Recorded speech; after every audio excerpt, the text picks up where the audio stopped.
But it's really interesting, isn't it, when that blocked energy is so easily removed from an external thing as resveratrol. And that blocked energy, once it's relaxed, the nerves hold the memory, but the nerves get reset, and the memory has been the blockage.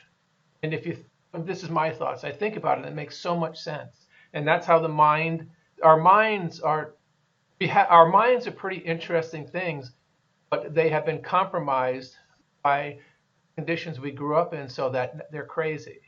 Mine in particular is crazy. I mean, there's no way I could be sane growing up in the household I grew up in. But when those memories release, the true nature is back, is not being blocked anymore. Who knows where the memory is and where the mind is? It's and how herbs work.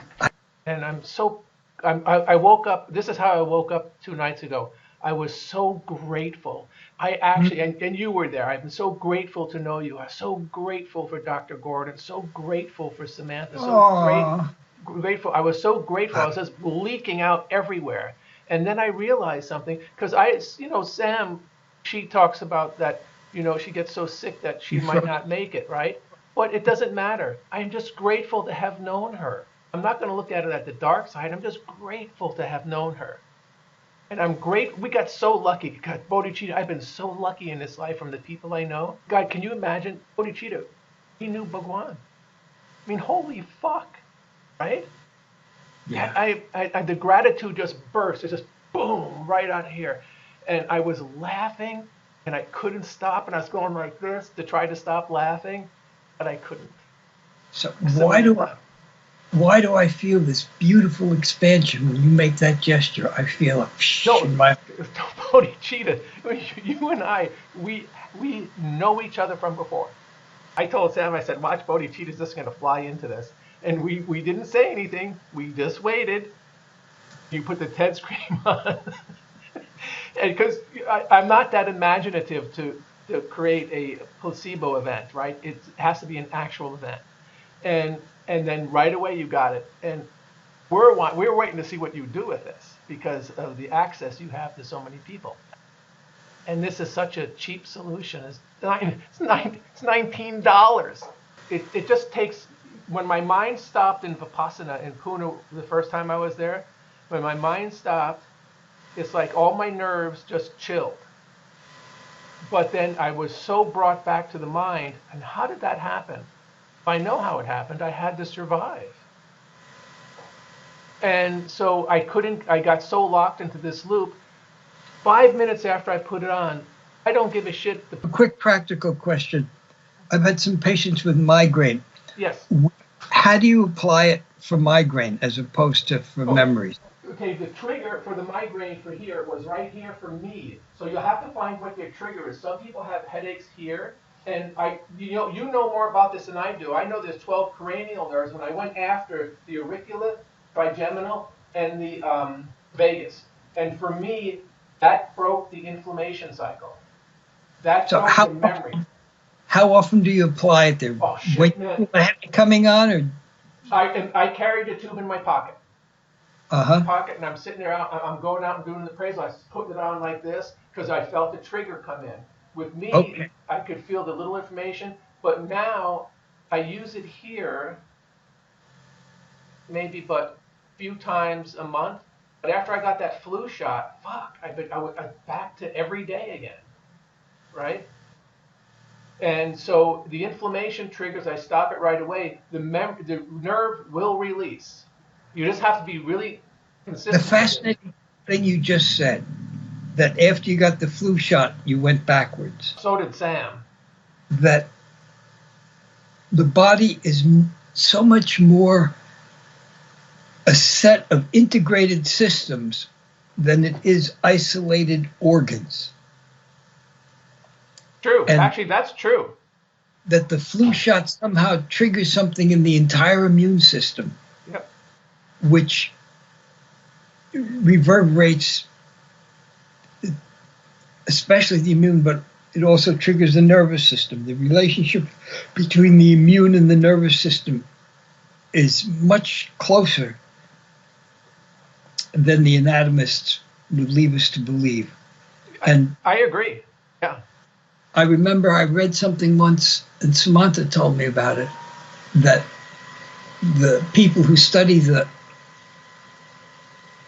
archaeology, the history of the evolution of the immune system, see it as prior to the nervous system, it was a way of collecting information about the relationship to the outside, and that the nervous system may have evolved from the immune system. You ever heard Rupert Sheldrake? I have not. He was the guy who came up with he's an English scientist. Around 10 years ago, he came up with this idea of morphogenetic fields. I know about that. And he wrote a book where he talked about the 10 myths of science, that all of what we call science is actually built on a belief system based on 18th century German materialism. Yeah. As though everything is connected of pieces and there's a big machine that you can take pieces out, Yeah. It's not like that fucking at all. It's not. Yeah. And the laws of nature are not laws. He spoke a lot about how gravity keeps varying, the speed of light keeps varying, and the people who measure it know this. I say, oh, it's just a measurement area. We'll average in. No, if it changes, it's probably really changing. And then he talked about how when you perceive something, the perception may not be all in your head or in your mind, wherever your mind is. He brought out evidence about how your perception goes out to that which is being perceived, or they're somehow part of a field. How does a person know when you're looking at them? Yeah. And yet everybody knows. And he talked about how maybe that evolved because the animal who could sense another predator looking at it would survive better than the one who wasn't aware of being looked at. And we do that. We're all interconnected. Everybody is. And it's just a fascinating thing. And, we're here to solve a mystery. Like we're all Sherlock Holmes and Dr. Watson together, right? And so we're here to solve this mystery. And Bhagwan was he was a great game changer for, I'm sure, you as well as me. I mean, he changed everything for me. Yeah. That's an understatement. Yeah. So that's like, I'm so grateful. I'm so grateful, right? He was so potent and powerful that he changed us. We knew it, but at the same time, we didn't know it. And it wasn't just me and you. It was everybody. Because when I watched after Vipassana, my mind was still. When I watched him touch people and stuff, I watched him change everybody right there. You know how he was always laughing? He knew what he was doing.